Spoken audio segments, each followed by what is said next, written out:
I'm back with the April flip. That was a fast month, wasn't it? Wow. So here I am with the Creative Journal, and look at it. Look at this, you guys. Look how fat it's getting. Oh my gosh. It looks so cool, and the feel in your hand is just amazing. So let's get started. When I last left off, I had just started April. Let's see, where were we? Nope. Here we were.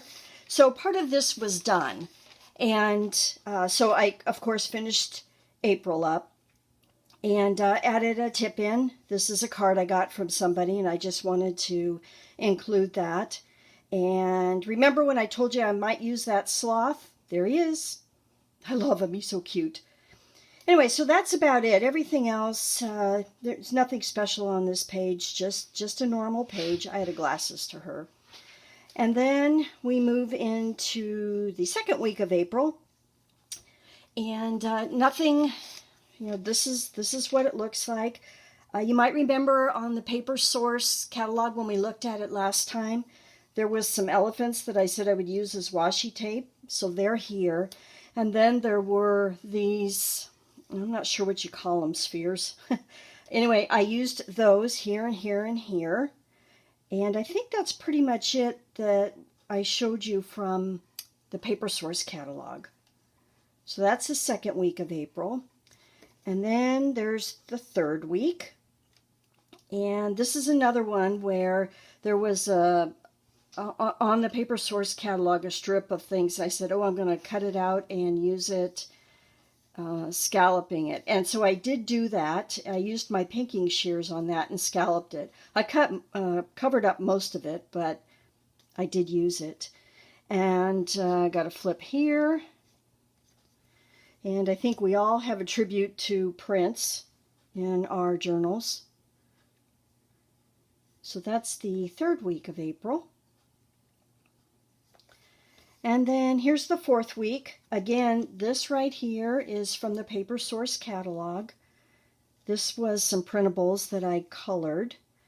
And this came, I pointed it out to you.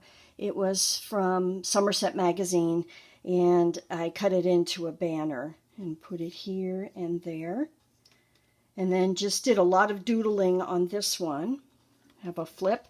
And then on this flip I used some tangled thread, just tucked it under the picture, just wadded it up, tangled it, and put that under the picture.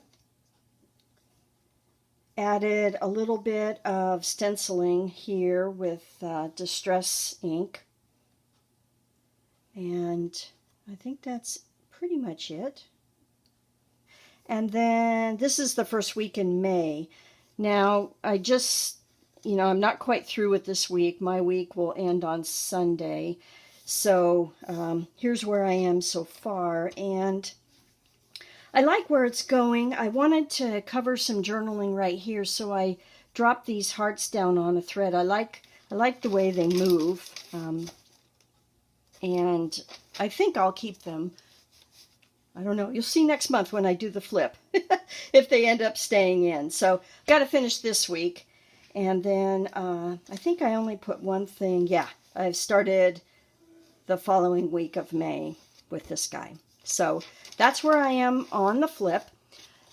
The last time I talked about tape transfer.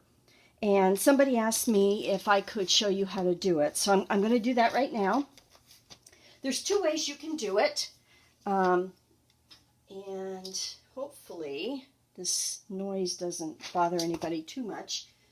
So if it's something small, like if you want to do just say something written like this, and you're just going to do a word and it's not very tall, you can use packing tape like this, or you can use invisible Scotch tape.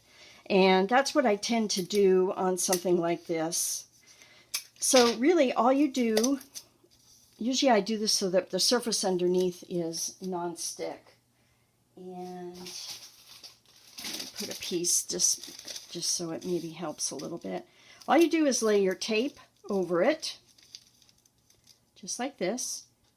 And I sort of cut it down to size, but it doesn't have to be exactly. You can cut it after you do the tape transfer. And I just burnish it really well. See if I have my burnishing tool here. I don't, so I'll just use a stick. And you just make sure it's just, you know, down there good.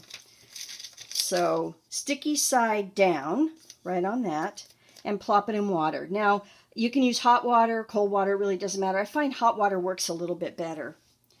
Okay, so that's words. This is an image, and it's really not any different.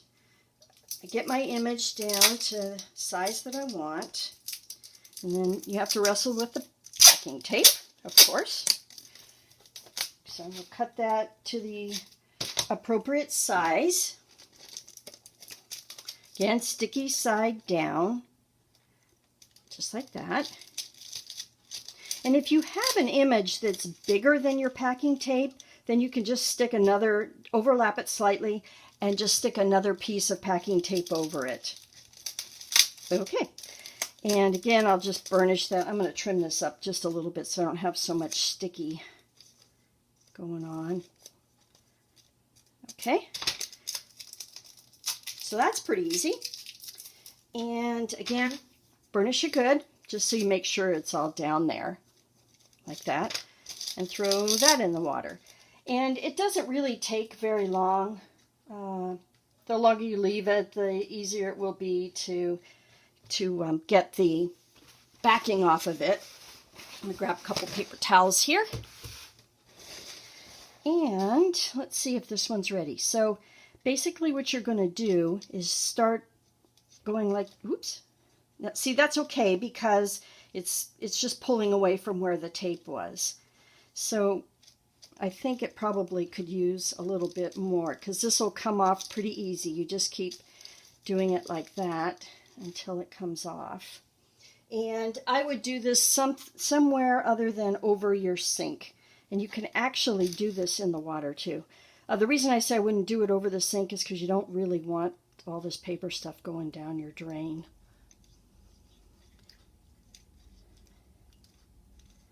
So that's just peeling away from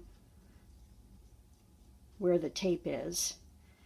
And what you'll end up with when you keep doing this and rubbing it is a translucent image. Wow, this one's really... Okay, I'm just going to let that one stick. Let's see if the other one's doing any better. Depends on, you know, the quality of the paper and...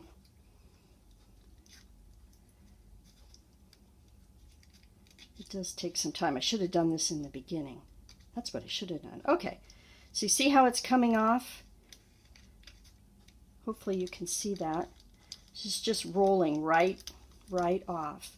And then you may have a little bit of a milky film. That's still additional paper. Okay, so that's pretty clean. And I just lay it on a paper towel to dry. It's probably best to do it wrong side up. And the reason I say that is because it will be a little bit sticky.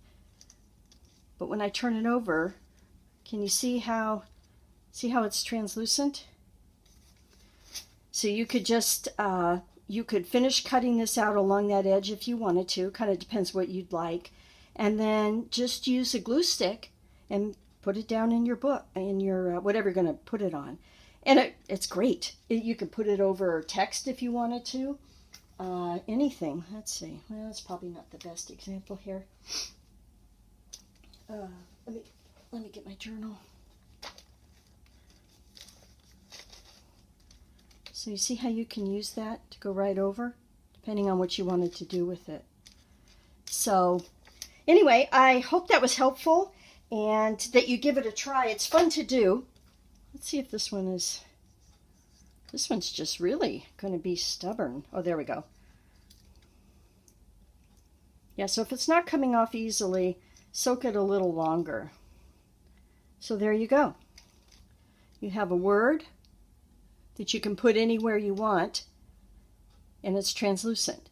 Now, the one thing that it's okay. What bothers me is it's sometimes shiny. I'd rather have a matte finish, but that's what happens when you use tape. So anyway, that's it. And I'm going to be back. I'm working on a flip book as a friendship journal. So I don't have it quite done yet, but I'll have that done and hopefully in the next week or two. And I'll show that to you. So thank you all for watching, for your support. I really appreciate it. Talk to you later. Bye.